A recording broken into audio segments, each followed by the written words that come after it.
We're joined today by Sarah Cruz. Sarah is completing her first term on Scranton School Board, so she was sworn in December of 2019, and this is her first re-election campaign. So welcome, Sarah. Thank you, Andrea. So let's get right into questions. Just to let the audience know, you'll have 2 minutes to answer each question, and you will then also have time for a closing statement at the end. So let's talk about the thing that makes the world go round first, money. Equitable funding from the state continues to be an issue. Please share your knowledge of the issue and describe how you, as a school director, can impact this particular issue. Well, first of all, thank you, Andrea, for having me today. I'm very excited to talk about what we've done in the Scranton School District in the last 4 years and about my candidacy. So fair funding is the major issue, one of the major issues that we talk about being on the board. It is like what you just said, money is how we are able to fund our programs, run our schools, our bills. And so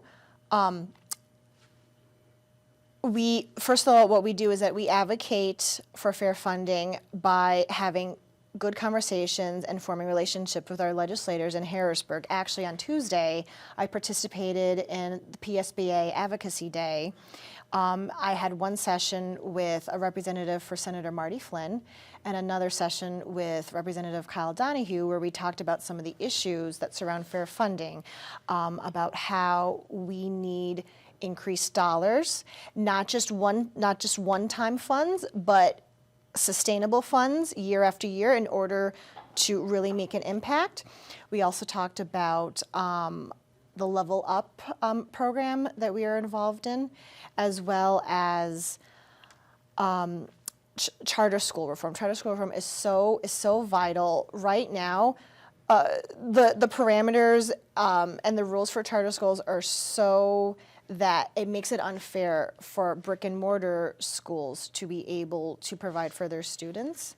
And so it also involves talking with the Republicans in the legislature, because I feel like the Democrats are for fair funding, but it's the Republicans who are holding us back in certain ways. So it's really making sure that both sides of the aisle are working together for all the 500 school districts in Pennsylvania, not just the ones that they work for. So. Okay. The next question, something equally important to money, is safety. Mm-hmm. So with everything that's going on in the country now, mm-hmm. what is the role that the Scranton School Board plays in ensuring the safety of our children? So thank you for that question. So last summer, we hired a director of safety and security. And so he really has been a force in this area. His knowledge and his experience in this area is so in-depth and so vast, and he really has been a force in helping us create new policies, firm up our security measures. We also hired over 20 SSOs and SROs as well. We have SROs as well. And we have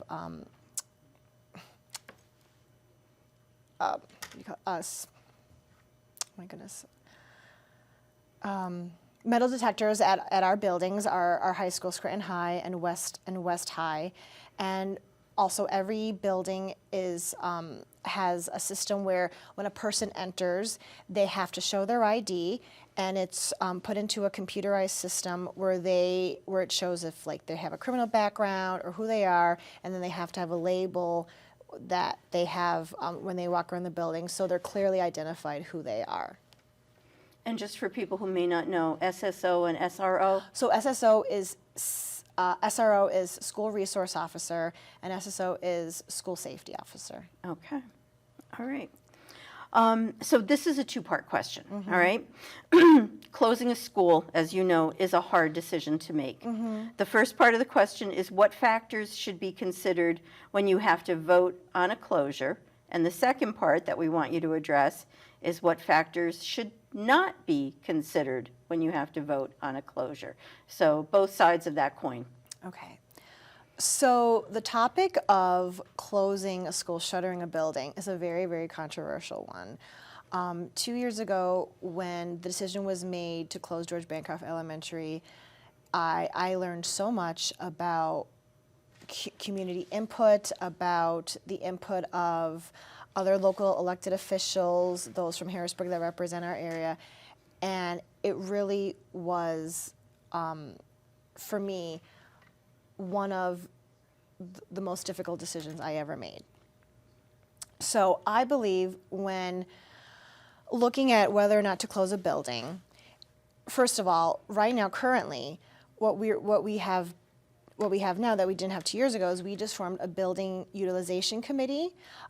When the district exited recovery at the beginning of the year, and now that we are in the monitoring phase, part of the stipulations of approving the amended recovery plan was the formation of a building utilization task force. So we created that in March, and that is composed of parents, teachers, community members that meet on a regular basis, and that in June will present us with a plan of what they believe is the most effective way to use our buildings, which we will tentatively approve in June. So I believe when looking at whether or not to close a building, you have to look at the enrollment, as well as the physical infrastructure of the building. When I joined the board in 2019, of the vast majority of our buildings, which are older, 60, 80, 100 years old, were in complete disarray. And during the time that I've joined the board, we have invested millions of dollars into that infrastructure. So many of our buildings have been improved in many ways, but there are some that are still need lots, millions of dollars in capital funds to get them to where they need to be. So I believe that looking at the factors, you have to look at enrollment, the state of the building, as well as what other buildings are around it that could potentially, that their consolidation can be. Factors not to consider, I believe, are in some ways pressure, undue pressure, or the feeling that you are essentially ruining the city or ruining that neighborhood by closing a building. Okay, thank you. So this is another tough question. There are lots of questions that come up about transportation. Again, two parts. Discuss any changes that you believe are needed to the district's policies on transportation for students, and what factors need to be considered. Once again, what should you be thinking about when you're voting for a change? So what changes are needed, and what should you consider when you're voting for a change? When you say transportation, do you mean like the physical Busing kids. Busing kids. Getting Okay. kids back and forth Okay. to school is what I mean. Okay. So I believe in early 2020, maybe mid 2020, there was an issue of which students are eligible to be on buses and which students were not. And we made there was a letter sent out stating that certain students would no longer be eligible to take the bus. And that was one of the early controversies we had while being on the board. And I remember that it had to do not with board policy, but it had to do with a state regulation that says if a student lives within 1.5 miles if they're elementary or 2 miles for high school, then they're ineligible for busing. And then there's also other factors that take into it, if like the route is safe, if there's any danger that could be contributed to that route, that also added to it. So I think that at that level, at the state level, I think it should be not just a broad umbrella rule. I think it should look at each individual streets, because I know that some streets may be within walking distance to a building, but the sidewalks may not be paved, or there may be some other obstacles in that way. I remember parents also talked about the fact that in certain areas of the city, there's a high number of individuals who are on the Megan's Law list, and that was something concerning to them as well. So I think that's one thing that has to be changed, that is unfortunately out of the Board of Education's control. I would love to see us to be able to have a more robust busing program for high school students. Right now, we do not bus our high school students, but we do offer vouchers, County of Lackawanna Transportation System vouchers for students to be able to get to high school, to get to the buildings. But I would like us to see maybe be able to offer them, because high school is such a critical time for students. Okay, thank you. So, another difficult question. This one is on the topic, general topic overall of banning something. And again, a two-part question, okay? So what should go into a process or a decision if a call to ban books or critical race theory or whatever else is floated from whatever direction it might come to the school board? So what should go into a process or a decision for anything like that? And then are these decisions actually up to the board? These are really good questions you're asking. So first of all, I am a proud graduate of the Marywood University English Department. So when it comes to banning books, absolutely not. I do not believe in censorship at any level. I believe that books and writing and students being able to access books is how they get to learn. It's not enough just to read the books that are in the classroom that are part of the prescribed state mandated curriculum, but they should also be able to read books that talk about different cultures, that talk about different times in history, that talk about different lifestyles. And I think the notion of banning books is so abhorrent. Throughout history, some of the greatest works of literature were considered unfit for decent people to read. Books like The Grapes of Wrath and 1984 and Fahrenheit 451. And these are all books that I loved reading growing up and in my college years. And I can't imagine anybody saying that students cannot read books. And now we have books that talk about same-sex relationships and people from different cultures. And I remember a few years ago, a school district in Texas tried to ban a book about the Holocaust. My goodness, like how could you not want students to read about one of the most pivotal times in our history? And with that, our district is so diverse. We have the majority of our students are over 60% students of color, and to say that they can't read books that potentially talk about their cultures, or to say that critical race theory is wrong. For the majority of our time, history books have been written by the victors, the people who were in positions of power, who wanted to create a narrative of what happened. But in recent years, we're learned that not everything was exactly. So those two topics, I believe, are just, I'm against. Okay. Banning books and also not teaching critical race theory. All right. I have one more question for you. Okay, and this one has a little bit of an intro as an explanation, okay? So per legislation that was passed by Pennsylvania in April of 2022, the Pennsylvania Department of Education must integrate culturally relevant and sustaining education competencies into educator preparation, induction, continuing professional development, no later than the 23-24 academic year. So this is about teacher training, and there are 9 competencies, and I'm not going to go through all of them because some of the descriptions are really long, but it's things like reflecting on your cultural lens and microaggressions, understanding those, facilitating culturally relevant learning, those kinds of things are all involved in this, and what they call it is CRSE, Culturally Relevant Sustaining Education. So I have 2 questions for you. What impact does or will all of this have on our teachers and our students? And what role will the school board have to play in ensuring compliance with the Pennsylvania law? So this is something that I'm very excited about this new regulation.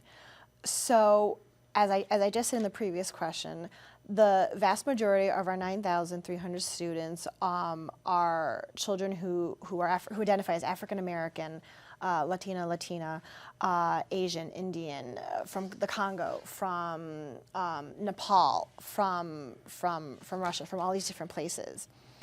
And right now, our students who are so wonderful, our teachers who are so wonderful, the vast majority of them are Caucasian, of European descent. And that is just the nature of NEPA, that our teaching staff comes from European households. We have a very small number of African American and Latinx teachers and staff members, and we do need more.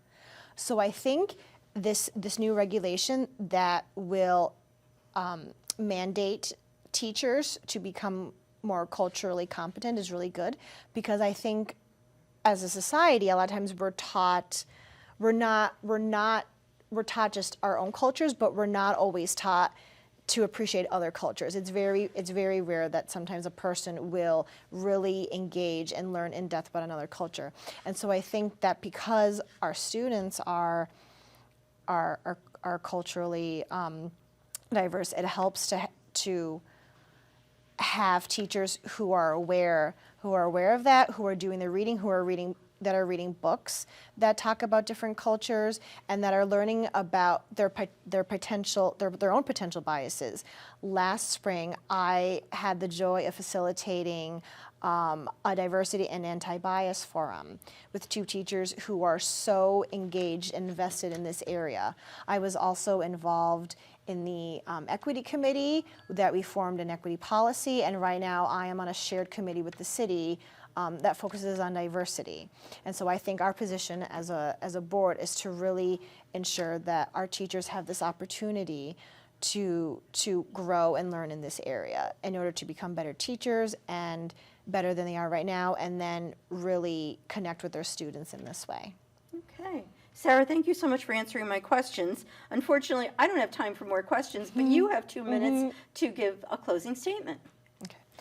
Well, thank you, Ms. Mulrine. I enjoyed our time today. I just want to say that in 2019, when I was elected to the school board, I came on at a time at the cusp of change. After decades of financial mismanagement and political corruption, I, along with a few other directors, were elected in order to be a conduit of change and reform the school board and the district.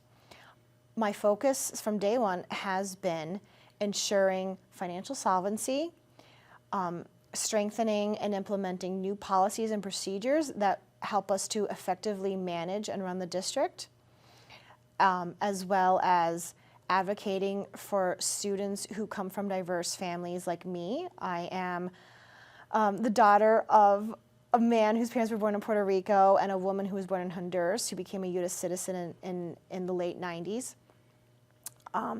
as well as finally having good partnerships with leaders at other levels, leaders who work in Harrisburg, leaders who work for the city, leaders who work for the county, understanding and acknowledging that government doesn't exist in a silo and all of the branches have to work together, because we cannot have a strong city without a strong school district. The two work hand in hand.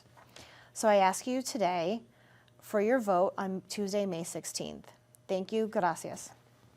Thank you, Sarah. This is Sarah Cruz, current Scranton School Board Director, who is running for re-election this year, and she is cross-filed on both the Republican and the Democratic tickets, so people of both parties will be able to cast their votes for her. Sarah, thank you.